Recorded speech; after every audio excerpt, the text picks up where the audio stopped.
पवित्र धर्मशास्त्र बाइबलमा परमेश्वरको वचनको बारेमा धेरै जग्गाहरूमा लेखेको छ, तर आज म हिब्रू 4:12 पदलाई म फोकस गर्न चाहन्छु। पहिला चाहिँ त्यहाँ के लेखेको छ भने कि परमेश्वरको वचन चाहिँ जीवित छ अरे, यो मरेको छैन अनि यसमा जीवन छ।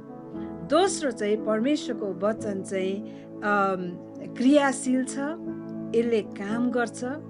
यसलाई जुन प्रकारले परमेश्वरले काम गर्न लगाउनुहुन्छ त्यो काम यसले सिध्याएकै हुन्छ। अनि तेस्रो चाहिँ परमेश्वरको वचन चाहिँ दुई धारे तरबार भन्दा पनि लाग्ने तीखो छ अरे। त्यसको अर्थ चाहिँ परमेश्वरको वचन दुई धारे भने एकतर्फी मात्रै काम गर्दैन, तर यसले अरू तर्फतिर पनि यसले काम गर्दछ। अनि चौथो चाहिँ प्राण र आत्मालाई छेडेर यसलाई चाहिँ विभाजन गर्न सक्ने। अनि पाँचौं चाहिँ हड्डी र मासी धरीलाई चाहिँ दुई भाग बनाउन सक्ने, वारपार बनाउन सक्ने परमेश्वरको वचन। अनि छैटौं चाहिँ परमेश्वरको वचनले तपाईँको हृदयलाई जान्नुहुने रहेछ।